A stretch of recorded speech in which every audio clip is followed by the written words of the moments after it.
Izin Ibu dan teman-teman semua, perkenalkan nama saya Laura Christine dengan NIM 22138. Perkenalkan, saya Marcela Widiana dengan NIM 22138. Perkenalkan, nama saya Sri Mulyani Indrawati dengan NIM 22116. Jadi kami dari kelompok 4 akan membahas materi tugas PIK terkait dengan produksi produk yang memiliki tahap halogenasinya. Kalau dari teman-teman sebelumnya, menurut kalian halogenasi itu apa sih? Kalau dari saya, halogenasi itu adalah suatu molekul hidrogen yang digantikan dengan produk dari halogenasi itu seperti bromin, klorin, iodin. Kalau dari aku, menurut aku halogenasi itu adalah suatu reaksi yang mana terjadi penambahan senyawa halogen dalam suatu senyawa. Yang contohnya itu kan kalau senyawa halogen itu kan ada Cl, Br, I, kayak gitu tuh terjadi penambahan pada suatu senyawa, kita sebut aja benzena. Ya sih. Kalau dari aku juga kurang lebih sama sih, adanya penambahan molekul halogen ke dalam sebuah senyawa. Jadi kita kan mau buat produk nih ya. Jadi dari teman-teman ada ide nggak produk apa sih yang ada tahapan halogenasinya gitu? Kalau dari aku, hydrofluorokarbon. Kenapa? Itu apa sebenarnya? Hydrofluorokarbon itu adalah suatu molekul yang terdiri dari atom hidrogen dan atom klorin.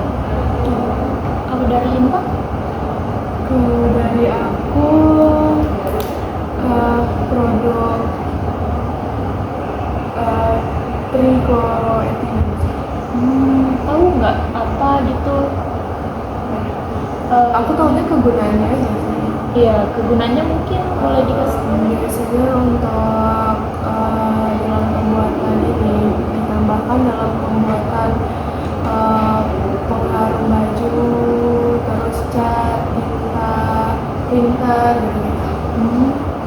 Cuman itu udah umum nggak pembahasannya gitu? Kurang sih.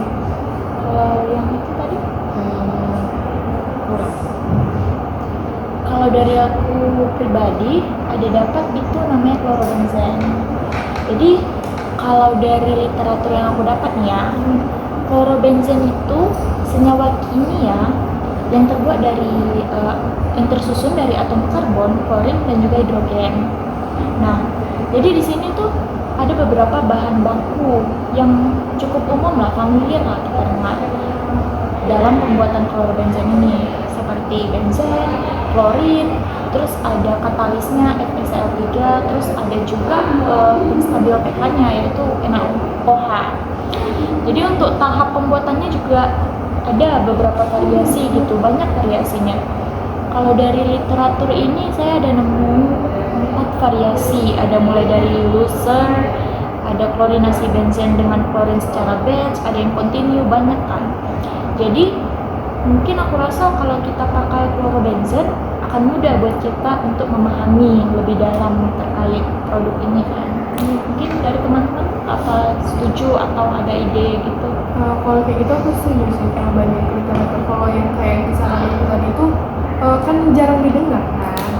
Kalau klorobenzen kan kita udah familiar lah dengan namanya. Kalau dari aku juga setuju. Berarti kita sepakat buat produk pembuatan klorobenzen. Jadi sedikit aku tambahi ya, gimana kalau pada pembuatan ini kita pakai yang metode secara kontinu? Kenapa sih?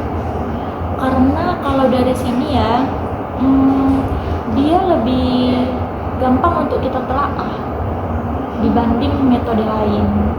Jadi kalau metode kontinu ini ada 2 reaksi yang terjadi nanti. Jadi yang pertama itu pembentukan C6H5Cl. Nanti direaksikan lagi ke Cl2 baru dapat dia klorobenzen. Ya, pasti nanti ada produk samping dari. Iya, betul. Nah kok ya udah itu aja klorobenzen yang kita buat ya. Oke. Oke. memang kita butuh banyak pemahaman lagi sih terkait klorobenzen, karena sangat luas cakupan dari materi klorobenzen ini. Jadi kita perlu mungkin literatur jurnal internasional pun sangat diperlukan di sini kan. Jadi untuk penugasan kita butuh sifat fisik kimia bahan baku, kemudian sifat fisik produk maupun produk sampingnya kan. Terus kita perlu proses pembuatan klorobenzen itu sendiri gimana sih, kita harus buat flowchartnya, kita harus pahami alur-alur masuknya seperti apa gitu. Misal di reaktor yang masuk apa, yang keluar apa, kita harus tahu reaksi yang terjadi di reaktor, reaksi yang terjadi di mana gitu, kita harus tahu. Terkait pemisahannya juga kita harus tahu dia dipisahkannya di mana, dalam bentuk apa, fase apa, itu kita harus tahu dan kita harus jelasin di proses pembuatan klorobenzen. Lalu menurut kalian kita perlu tambah K3 nggak? Menurut aku perlu sih, karena itu kan ketiga itu kan untuk membantu kita biar kita tahu apa aja bahaya ketika kita menggunakan atau menghasilkan suatu produk itu. Aku pun setuju, boleh sih penambahan ketiga dalam. Oke. Tadi ada kendala sedikit. Kita lanjut. Tadi kita terakhir bahas di K3. Jadi K3 itu kan teknik keselamatan kesehatan dan keselamatan kerja nih.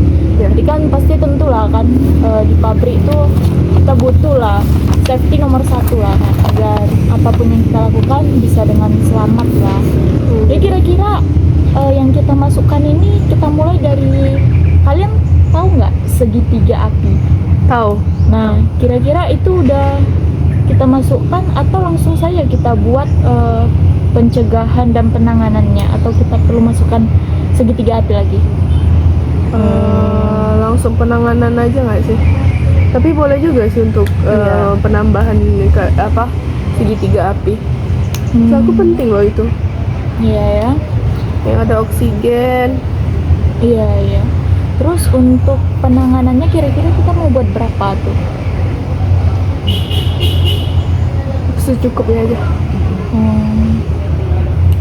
Mungkin itu aja lah ya dari tadi pengertian klorobenzen, sifat fisik maupun kimia, bahan baku, produk dan produk samping. Terus ada jenis-jenis tahap dalam metode pembuatannya ya. Terus lalu ada diagram apa lagi? alir. Iya, diagram alur proses. Terus apa lagi tuh? Sama K3 terakhir. Terus nanti di makalah kita harus lengkapi dengan spesifikasi alat juga sih. Oke. Ya. Mungkin diskusi kita sampai sekian ya. Baiklah, mungkin diskusi kami cukup sekian. Maaf bila ada salah kata. Terima kasih. Terima kasih. Bye.